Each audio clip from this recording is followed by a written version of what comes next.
जब उदर में संतान आती है उसको गर्भाधान संस्कार कहते हैं।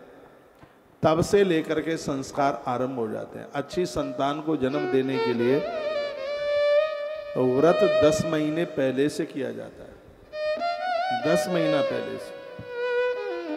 राजीव दीक्षित जी कहा करते थे कि नारी चाहे तो जैसा बच्चा पैदा कर सकती है, डॉक्टर, कलेक्टर, इंजीनियर, थानेदार, उद्योगपति, महापति, महात्मा, वो चाहे तो परमात्मा को धरती पर उतार सकती है। ये उसके हाथ में है।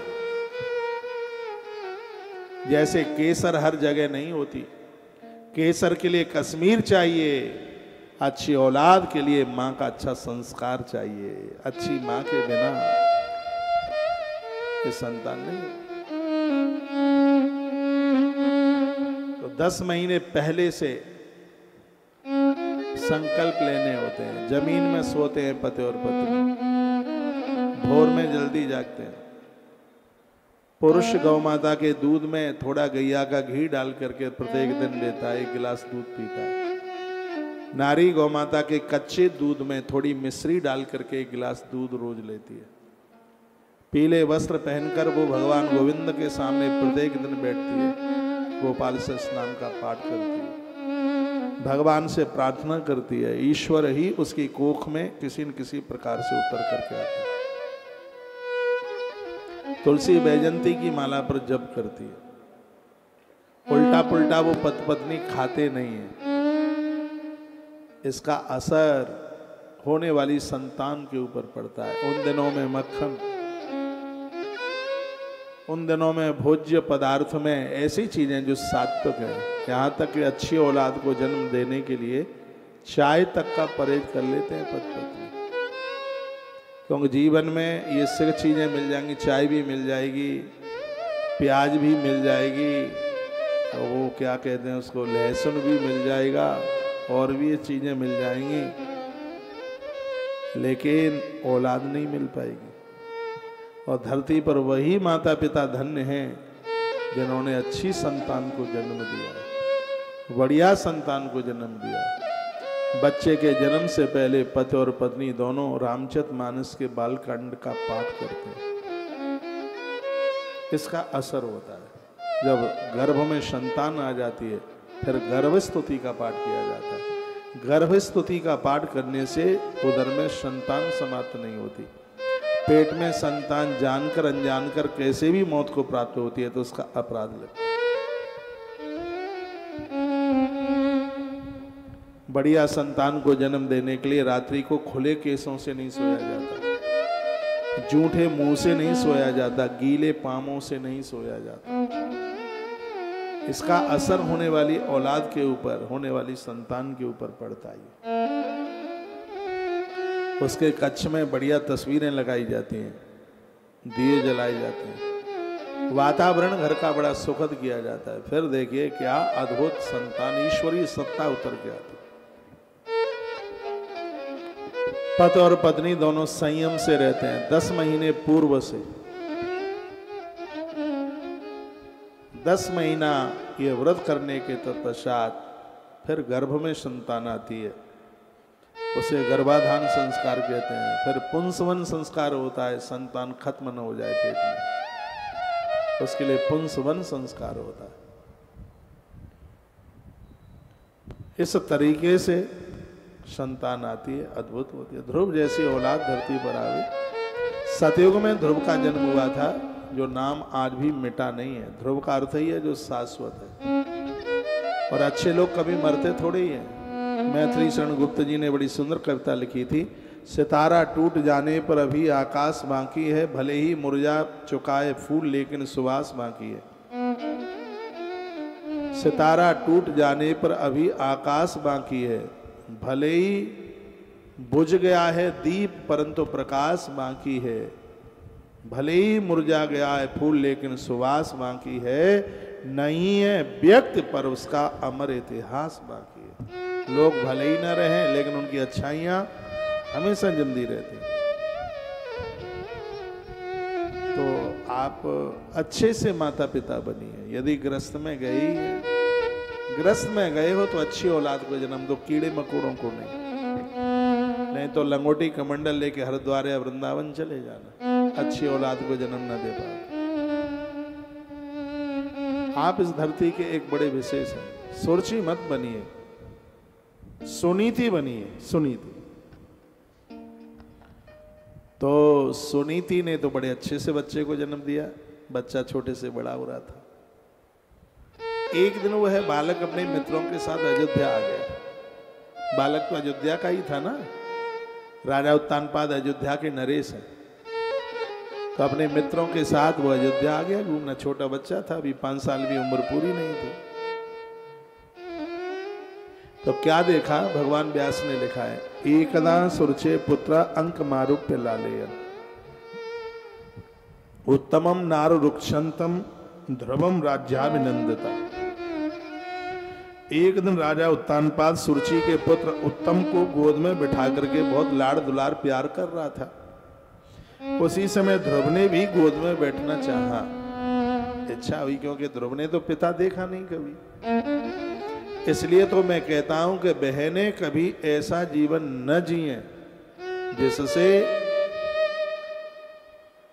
बच्चा पिता की गोद तक न पहुंच पाए।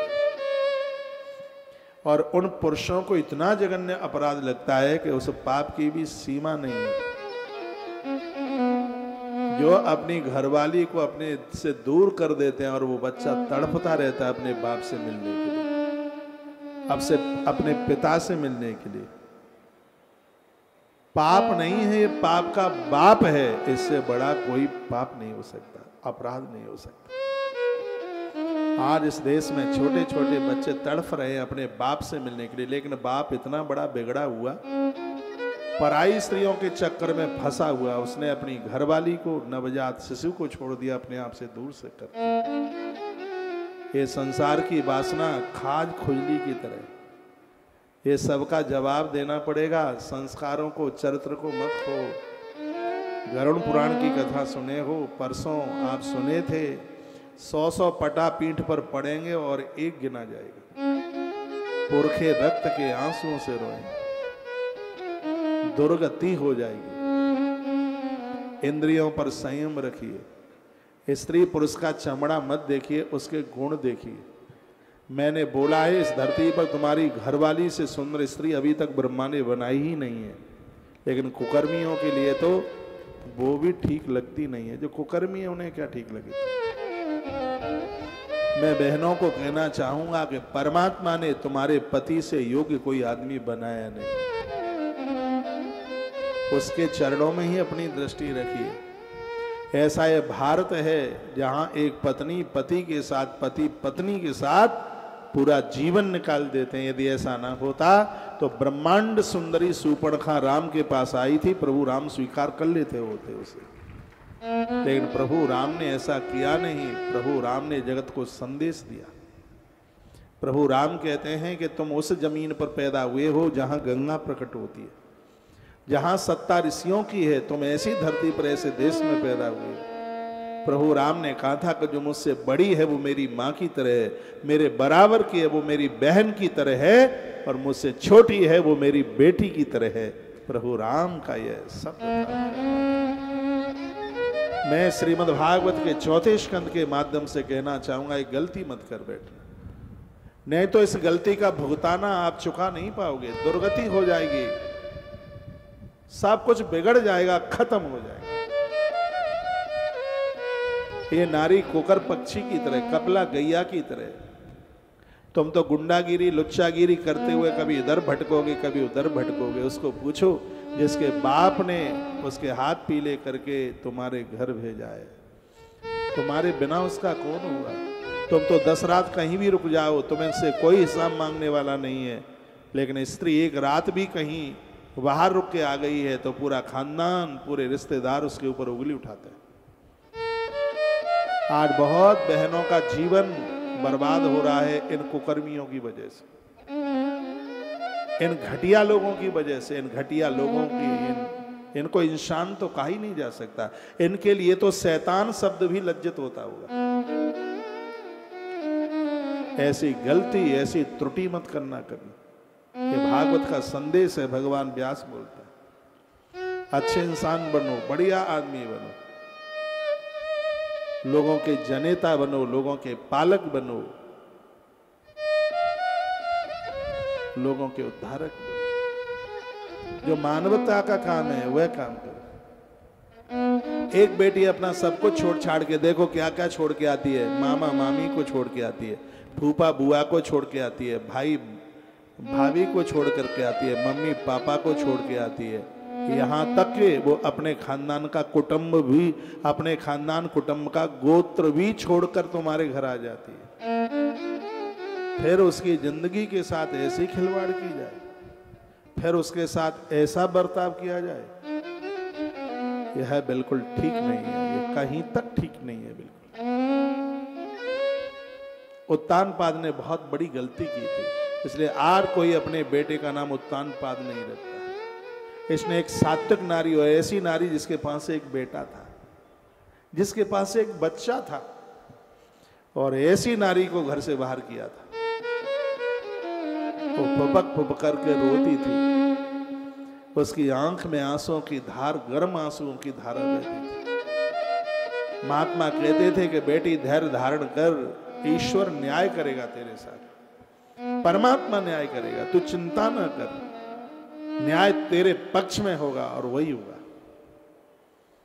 छोटा बालक था उसका ध्रुव। इस नारी ने अपने धर्म को नहीं बिगड़ने दिया। पति छोड़ दे, परिवार छोड़ दे, ससुराली छोड़ दे, अपने धर्म को बचा के रखना। नारी के पास धर्म को संभाल करके रखना इससे बड़ा और शस्त्र कोई है ही नहीं उसके पास। जिस नारी के पास चरित्र है, काल जिसकी चारपाई से बंधा हुआ है, जानकी ने एक तिनका उठा लिया, ऐसा भय हुआ कि करोड़ों करोड़ों स्त्रियां तलवार लेकर के भाग रही हैं और रावण भागा वहां से। मंदोदरी ने कहा कि मैंने इतना भयभीत तुम्हें कभी नहीं देखा। तो रावण ने कहा, मंदोदरी क्या बताऊं, जैसे उस तपस्विनी ने तिनका उठा करके मुझे दिखाया तो मुझे लगा कि 1 करोड़ वीरांगनाएं तलवार लेकर के मेरे सामने खड़ी हैं, इसलिए मुझे भागना पड़ा। ये तपस्विनी, ये चरित्रवान नारी की ताकत है। जिस पुरुष को तुमने अपनी आंख में बिठाया है, पराया पुरुष तो जीवन में आना ही नहीं चाहिए। हमारी संस्कृति तो यही कहती है, और ऐसी ही नारी को सुनीति कहते हैं।